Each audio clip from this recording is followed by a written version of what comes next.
Proverbs 21, verses 16 to 31, the overall counsel is that wickedness is a waste of our life. In verse 20, he says there is precious treasure and oil in the dwelling of the wise, but a foolish man swallows it up. It's the idea that the wise have abundant provisions from God as He blesses their lives, but fools squander those provisions and waste the blessings of God. And that's true on a grander scale with life itself, that God has blessed all of us with one life. And people who live wickedly and foolishly waste the precious time that they've been given, and they squander all of their opportunities in life. So in verse 16, if you're walking on the way of understanding, but then you get distracted and you veer off into folly, it's like you're now wasting and throwing away the life you lived before you wandered off the path. If we love pleasure, verse 17, we're not going to have the discipline to work and to do the hard things to earn money. Instead, we'll sacrifice our opportunities on the altar of entertainment. In verse 18, so often the wicked will persecute the righteous, but God will deliver the righteous from their hand and make them trade places. Kind of like Haman, who tried to have Mordecai murdered, and then he got hung on his own gallows. And think about how much time and energy Haman wasted on his schemes to put Mordecai to death. In verse 19, a contentious and vexing woman is wasting her life too, because she has an opportunity to make a beautiful and peaceful home, but instead she's angry and shouting all the time, wasting the opportunities she has to live in harmony with her family. And I can guarantee you, on her deathbed, she's not going to be regretting that she didn't yell more at her family. She's going to regret that she wasted her life tearing everyone down around her. In verse 21, it's the opposite of wickedness. If we pursue righteousness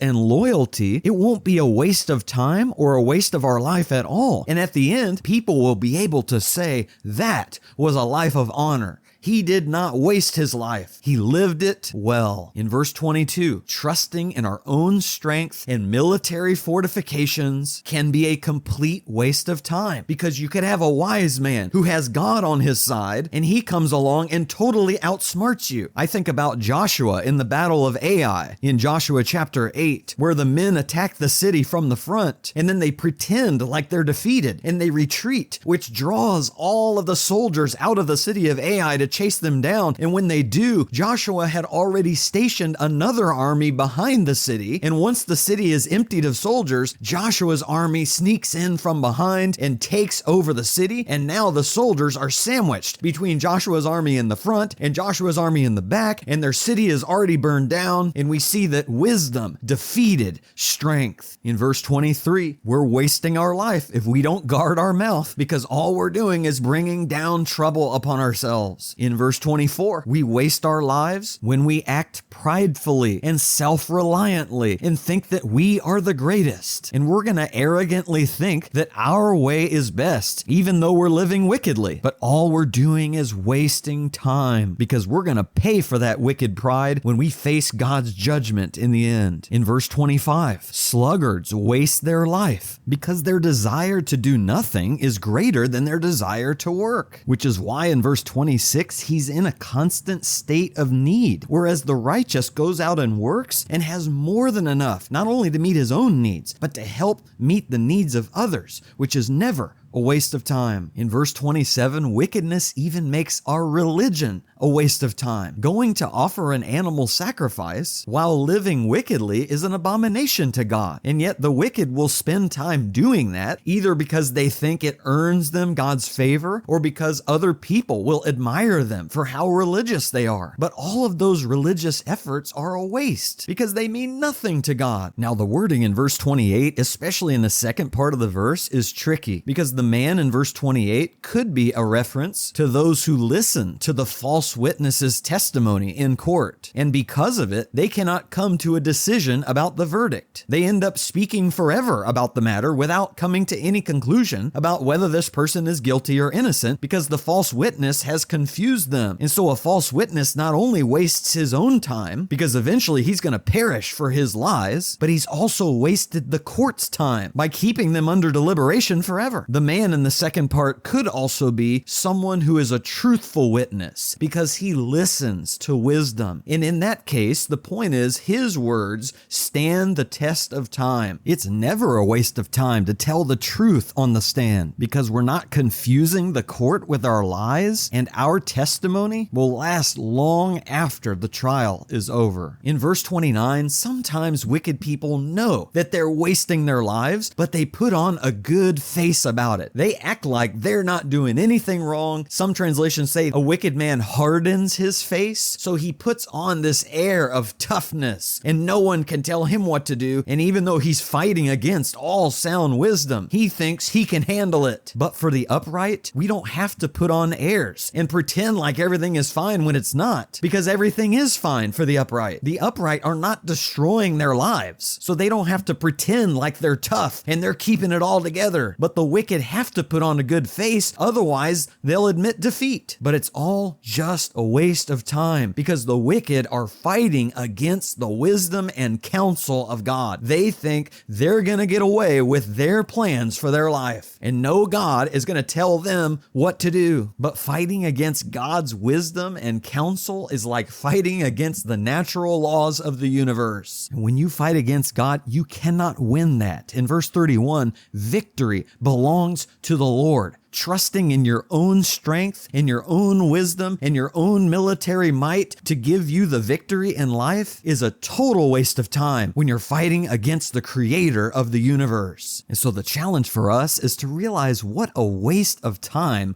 sin really is. There are a lot of reasons not to sin, but to me, this is one of the most sobering, because even at 38 years old, when I look back on my life, I have so many regrets about the time I wasted sinning against God, living in self-reliance, being a lover of pleasure, being angry and vexing and contentious, and I ruined so many relationships, and I hindered my spiritual growth, and I squandered opportunities to reach other people for Jesus. And it breaks my heart to realize I will never get those days or years back. They are gone, and the only thing I can do now is to determine not to waste another day in rebellion against God, or even allowing myself to get distracted and to wander off the path of wisdom and understanding. Because every time I choose to serve Satan, I'm squandering an opportunity to serve God. The Apostle Paul said in Ephesians 5 verses 15 and 16, "Therefore be careful how you walk, not as unwise men, but as wise, making the most of your time,